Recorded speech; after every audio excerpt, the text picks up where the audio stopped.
Welcome to Square One Module 10. This module will help you keep the proper perspective as you move forward in your healing journey, like what to expect during the healing process, how to identify the best therapies, the benefits and risks of conventional tests, and safer alternatives, plus how to interpret your test results, blood markers you should be watching, and monitoring tests that you can order without a doctor. So let's start with the healing process. One thing you need to understand is that healing happens in phases, and everyone is different. So some cancer patients heal very quickly, some take a little longer, some take years to get well. So you need to have realistic expectations, and that is, we don't know how long it's going to take. You are different than me and different than every other cancer patient, so it's important to keep that in mind. There may be some trial and error involved, so you need to be methodical with your approach. Some therapies work for some people and don't work for others, but the only way to know if what you're doing is working is to monitor your progress. You can't just do a whole bunch of therapies and try a bunch of diets and take a bunch of supplements and then let months or years go by and hope for the best. I know you may be afraid to get tested because it might be bad news, but you need to do it. You have to face down your fear, and you need routine testing to make sure that what you're doing is working, because if it's not working, you'll need to make some changes. The sooner you know if something isn't working, the sooner you can try a different approach. I believe that what I've outlined for you in this course is the absolute best first approach for you to radically change your life and support your body's ability to heal. That's why it's called Square One. Now, there are certainly other options available to you if you don't get the results you want. You can go to a clinic in Mexico or Germany or Switzerland or wherever, but I think this is the best possible starting point because you have to change your life first. The next thing you need to know is that healing happens in phases. There are ups and downs in the process. You may feel great for a while, and then you may have a few days or a few weeks where you feel terrible. And you might think, like, oh no, am I getting worse? You might have some aches and pains. And of course, when you have cancer, you think every ache and pain is more cancer. Relax. It's probably not. I've had lots of aches and pains come and go in the last 13 years, and none of them were cancer. But anyway, health doesn't improve in a straight line.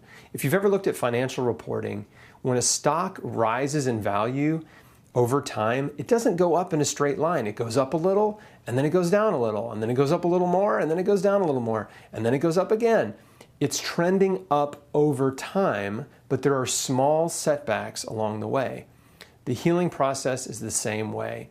You'll get better and feel great for a while, and then you may have a little setback, and then you feel great again, and then you have another setback. Your body is working things out. It's repairing, it's regenerating, it's detoxifying. Trillions of chemical reactions are happening every day, and it's doing things that we don't even understand. But the point is, sometimes you have to get worse before you can get better. If you've ever been sick with a virus, you know that your body runs a fever and you feel terrible. But that fever is actually a good thing. That's your body ramping up your immune system, waging full assault on the virus to destroy it. The fever makes you feel bad, but it's part of the healing process.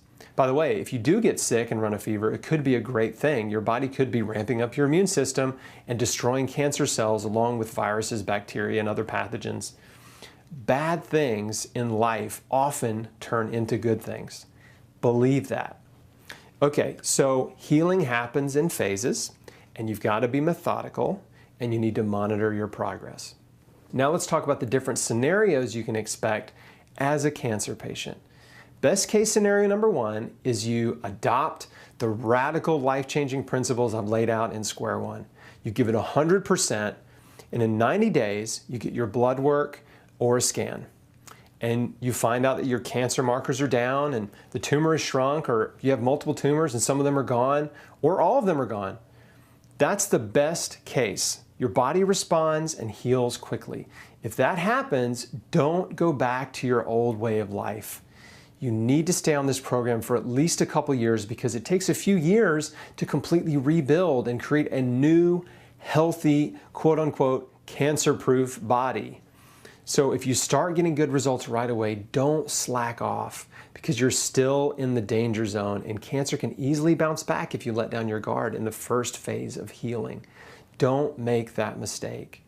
Sometimes a patient will adopt a hardcore nutritional protocol, natural therapies, herbs, supplements, whatever, and after a few months they feel better, their symptoms reduce, the pain goes away, tumor starts shrinking, and then for some reason they let their doctor talk them into treatment.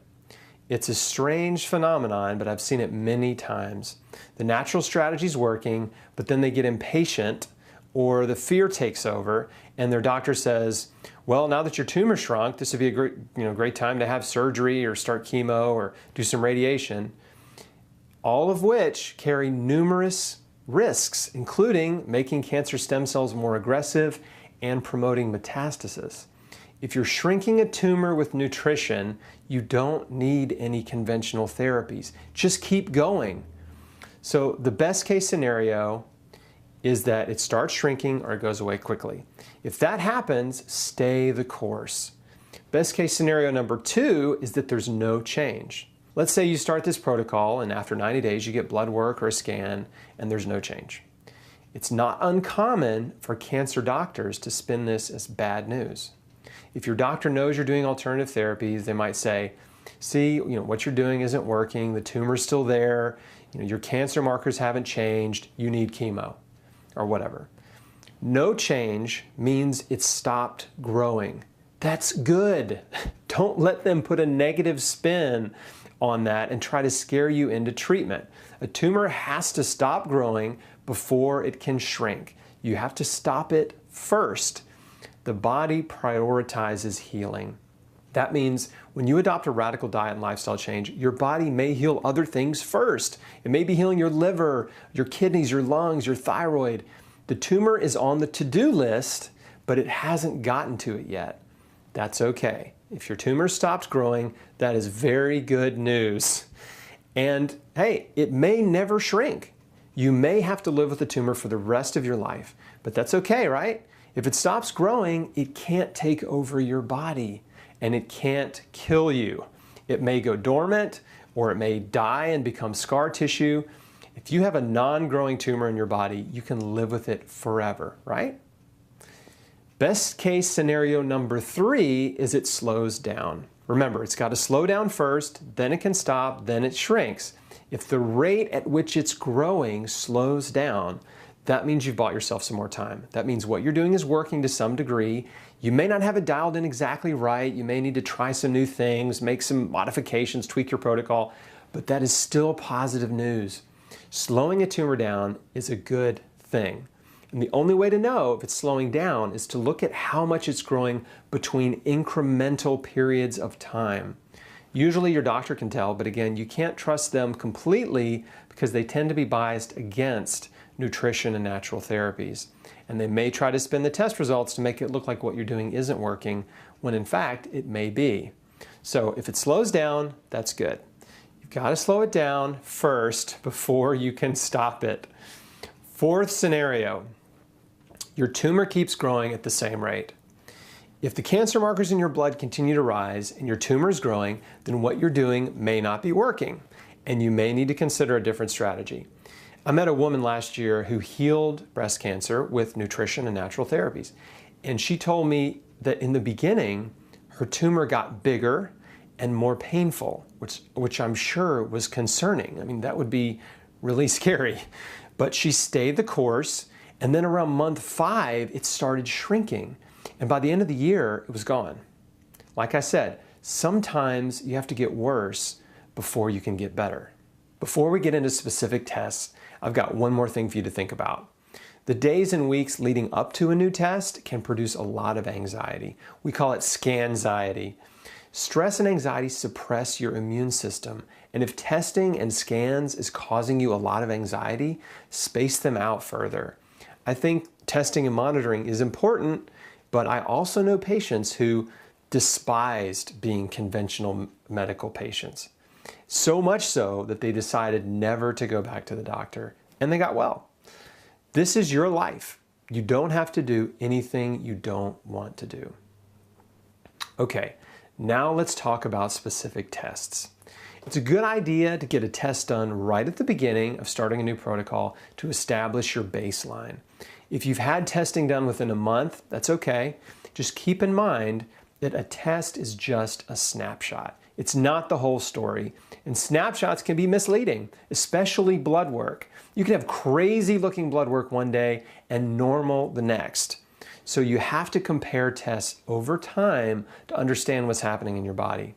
The first test on the list is the RCGG Onconomics Plus test. It used to be called the Oncostat test, and it's also known as the chemosensity test or the Greek test.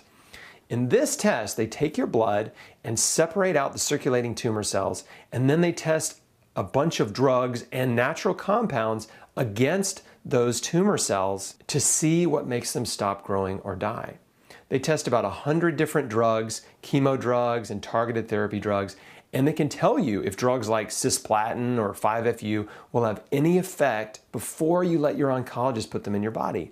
If you're considering chemo, wouldn't it be nice to know if your cancer responds to the drugs they want to give you? The Greece test will give you a much better indication of whether or not chemo drugs will have any effect.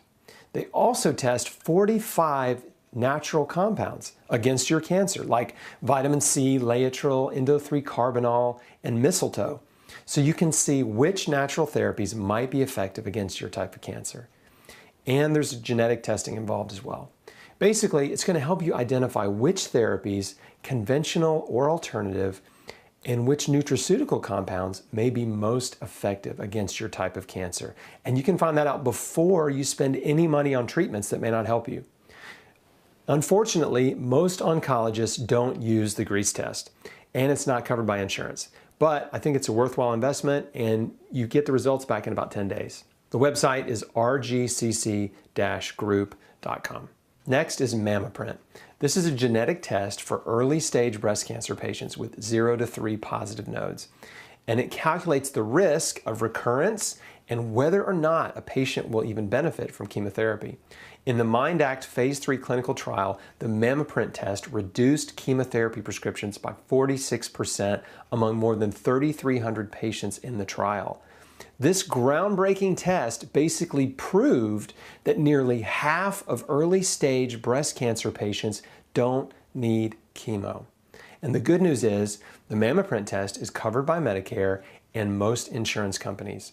There's a similar test called the Oncotype DX, but it has not been proven in a Phase 3 clinical trial, so go with the MammaPrint test. Like MammaPrint, there's a similar test for stage 2 colon cancer patients called ColoPrint, and that calculates the risk of recurrence as well. Low risk means a patient has about an 8% risk of relapse within 3 years and 11% risk of relapse within 5 years without chemo. A high risk means that a patient has 20% risk of relapse within 3 years and a 22% risk of relapse within 5 years without chemo. Find out more about the MammaPrint and the ColoPrint test at agendia.com. Now let's talk about scans. CT scans are typically used to detect new tumors and to monitor changes in tumor size. They can spot a lesion or a tumor, but they can't verify whether or not they're cancerous. What most patients don't know, including me in 2004, is that the radiation from a CT scan is 100 to 1,000 times stronger than a conventional X-ray, depending on what part of your body they're scanning. And that ionizing radiation used in CTs causes DNA damage and increases cancer risk. It's estimated that between 3 and 5% of cancers are caused by diagnostic radiation. Every CT scan you get increases your risk of future cancer, and the risk is much higher for babies, children, and young adults. So it's important to be cautious about your exposure to CT scans.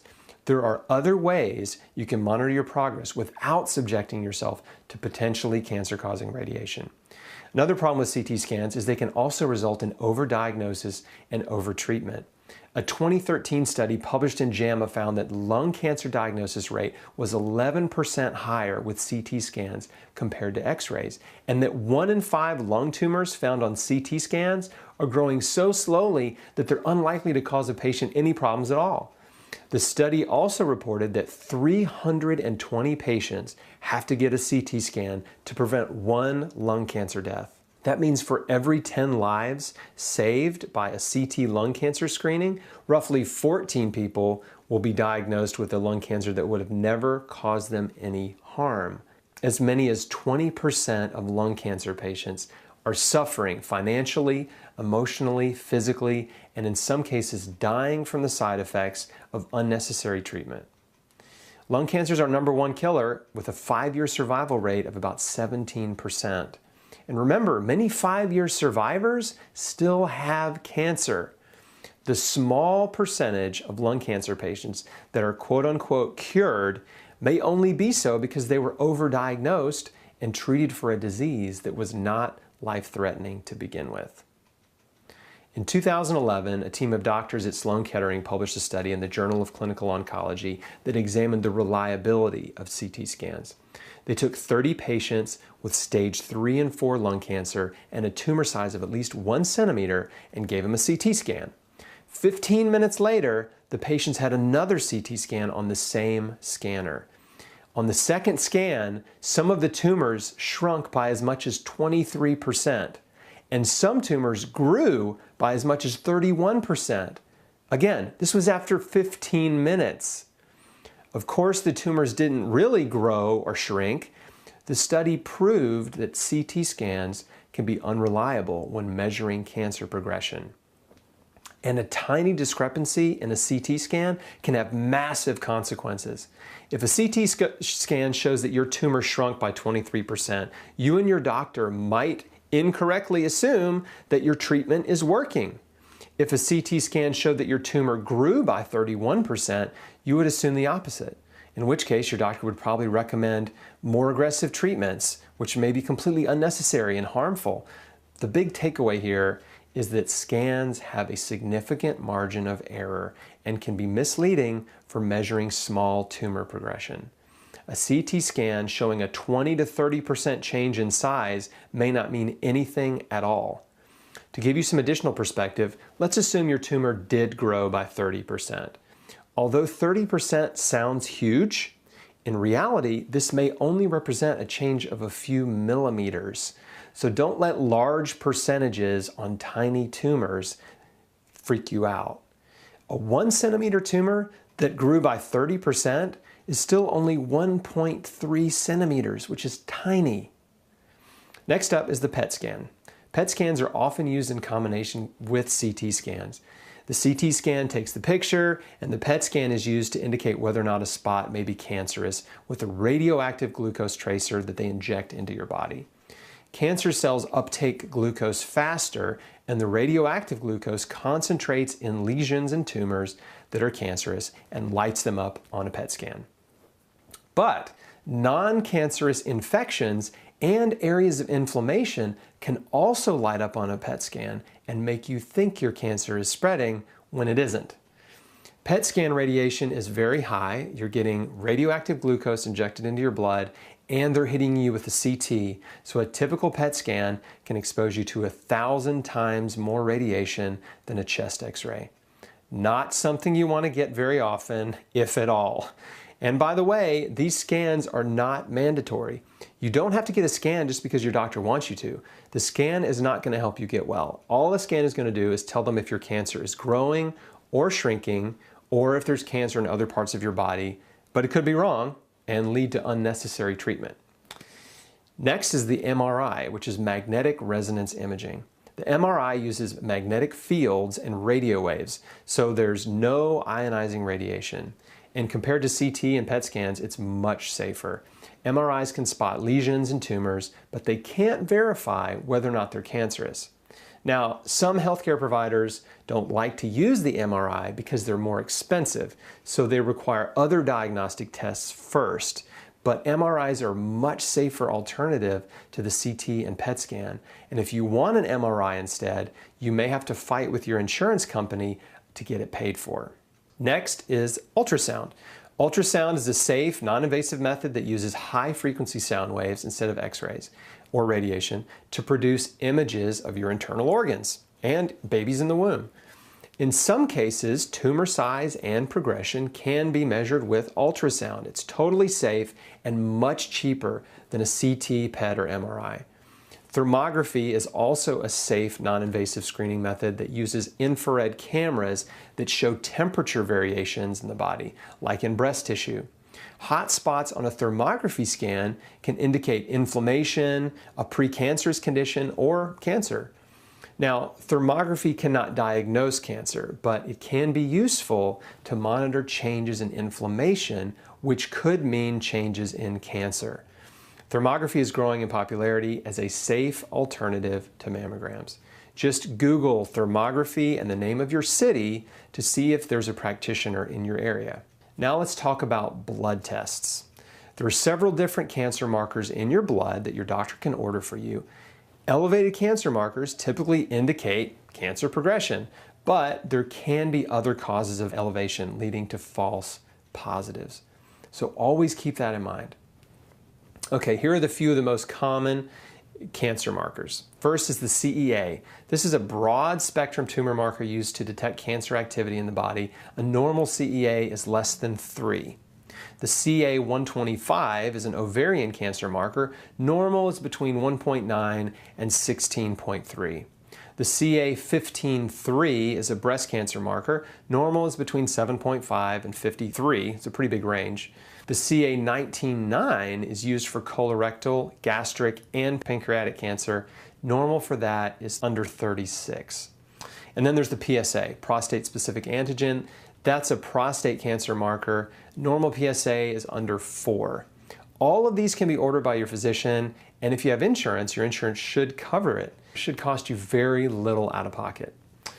If you're working with an integrative practitioner, ask them about a heavy metals test to see if you have high levels of toxic heavy metals like mercury, aluminum, lead, cadmium. Also ask about a micronutrient profile test like the SpectraCell test. This will show you if you have any vitamin or mineral deficiencies that need to be addressed. Next are some additional tests that can help you monitor your progress without a doctor. First is the Navarro urine test. This test measures the amount of HCG in your urine, which can be elevated if you have cancer.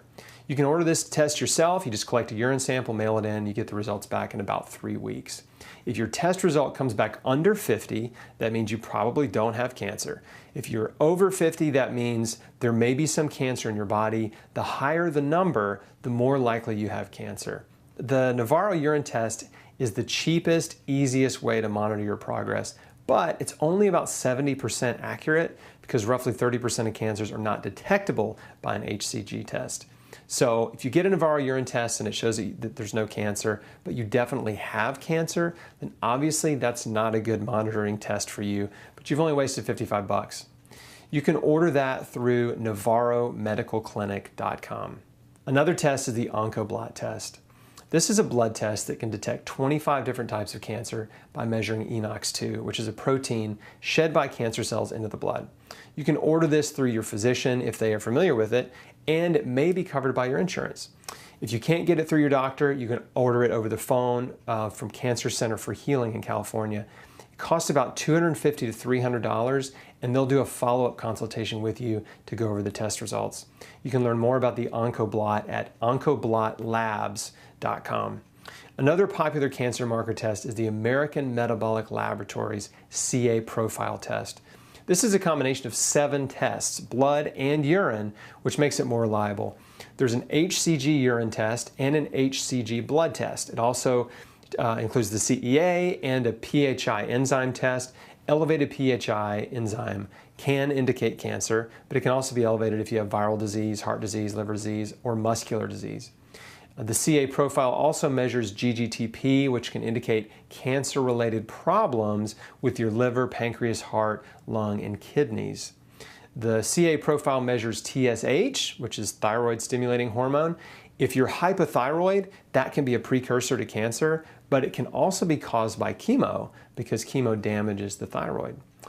The last marker in the CA profile is DHEA, which is an anti-stress and immunity hormone, which is typically very low in cancer patients.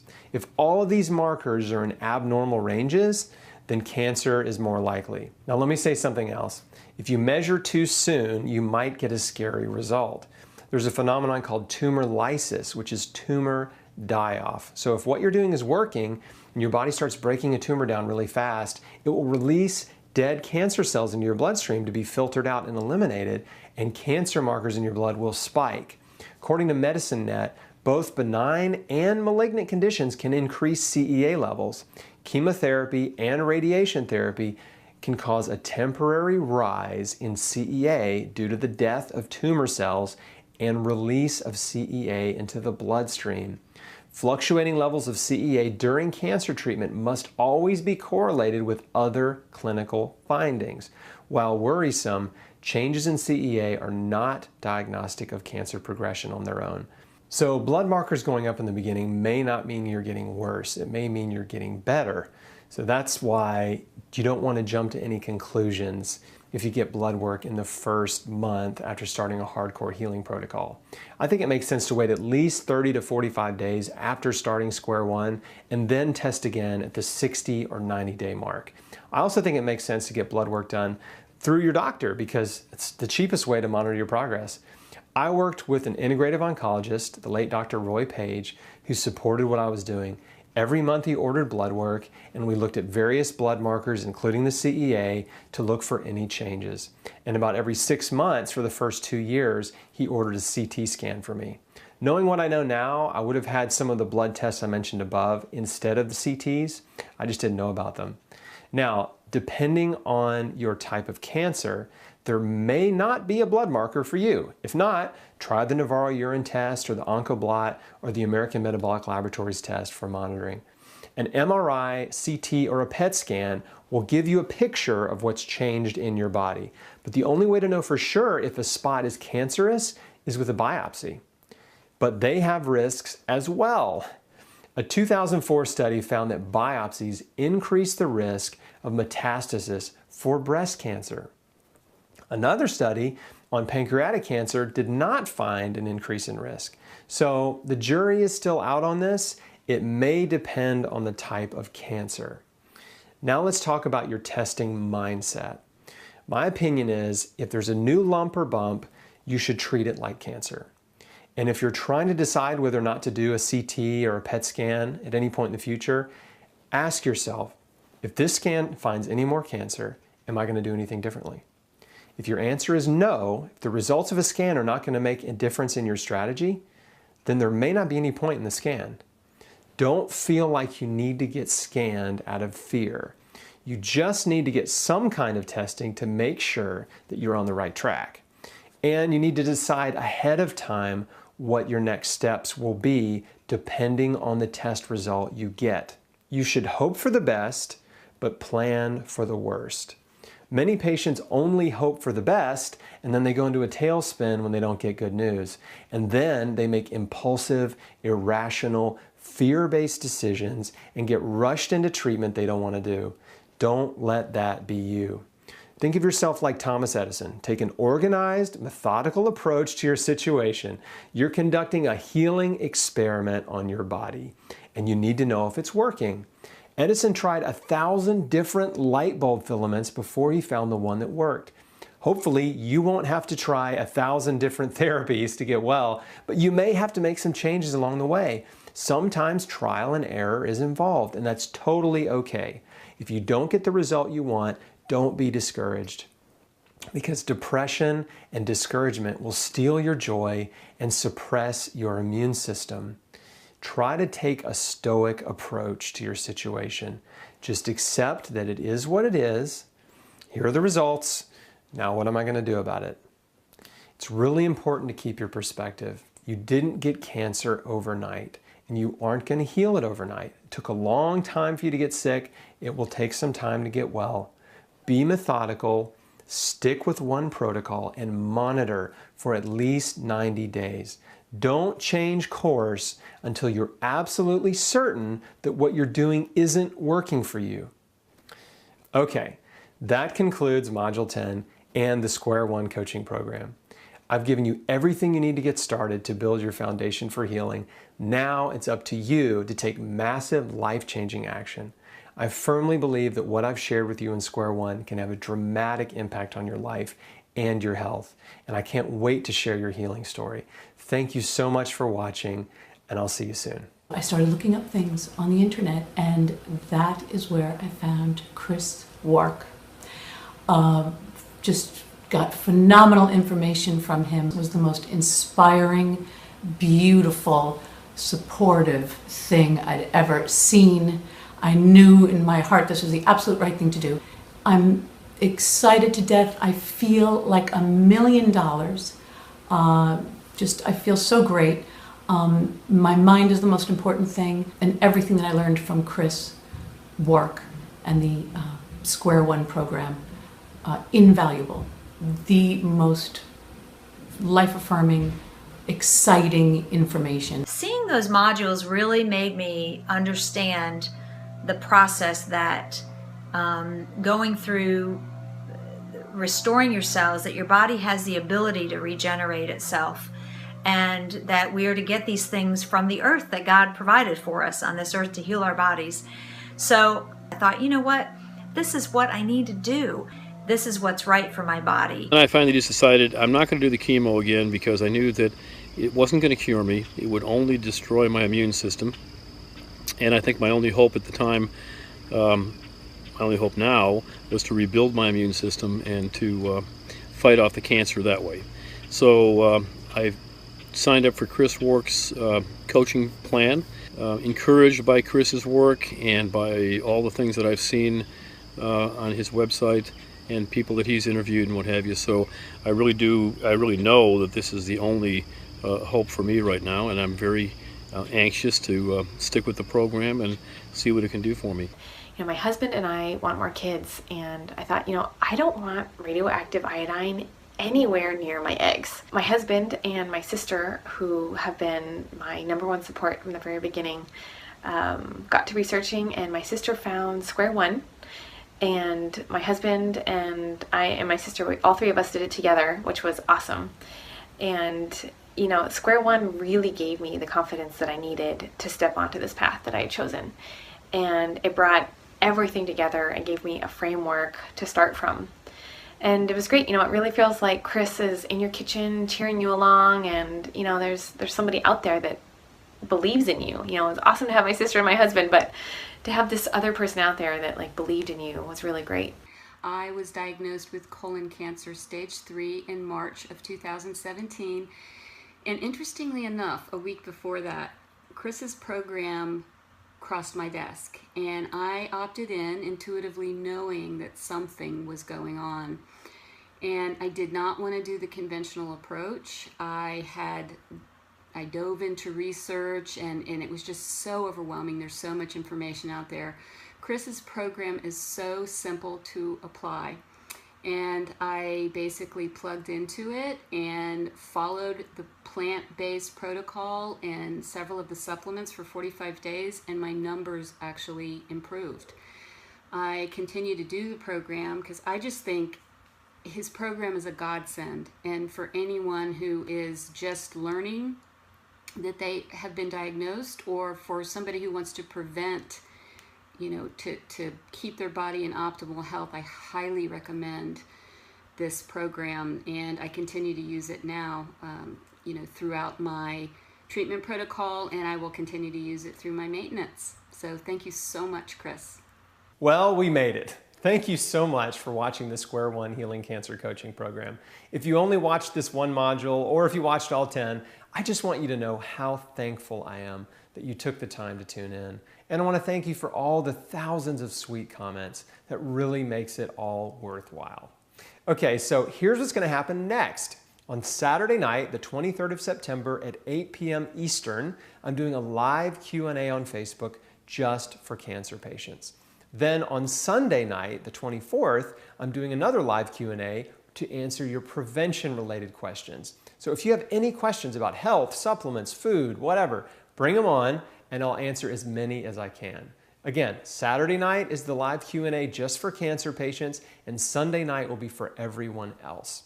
Now, the 50% off discount on Square One goes away Friday night, the 22nd at midnight. So depending on when you're watching this, that's either tomorrow night or tonight. So if you want to own the Square One program forever and be able to go through these modules again and again to learn as much as you can from them and to be able to share this program with someone you know who may need it in the future, now is the time to get it at the best price. Because Monday morning, we're turning in all the orders to be printed and shipped in one big batch. And I don't want anyone to have to wait any longer than necessary. So Friday night, the discount ends and the price goes back up to normal. And don't forget, when you buy Square One for yourself, you get a bonus digital copy of the program for free that you can give to someone you care about. The Buddy Pass gives them online access to the entire program and they can download it all. So it's basically 2 for the price of 1. Now, if you only saw a few modules and you have no idea what else is in the course, just click the link below this video and that'll take you to a page that shows everything that's included. There are 10 video modules that you can download or get on DVD. There's the Square One Transcripts book, which has a comprehensive index in the back, so you can look up any topic I cover in Square One. And then there's the Square One Guidebook, which includes the recipe guide, the daily schedule, the supplement guide, the healthy home guide, my alternative cancer clinic Rolodex, excerpts from my prayer journal, and more. Plus, you get access to 6 live Q&A calls for Square One members only. I do these every month, and that's where you can get your specific questions answered. You also get access to our private online support group, where you can make new amazing friends and connect with like-minded people who understand you, they understand what you're going through, and support you. Last thing, you have a 6-month satisfaction guarantee on the program. So if you want a refund for any reason, just let me know and I'll give you a full refund less the shipping cost. Again, on behalf of myself and my entire team, thank you so much. You all have been so awesome. Thank you for all the comments, for all the love. Nearly 30 people worked on this project with me behind the scenes, and it was a huge effort for us to put this out there to the world. We all love the Square One program, and I'm so glad that you do too. If you haven't bought Square One to own yet, click the link below this video and you can get the entire program at 50% off with a 6-month money-back guarantee. And if you have any questions at all, just click the link at the bottom of this page to contact my support team. We'll be happy to help you.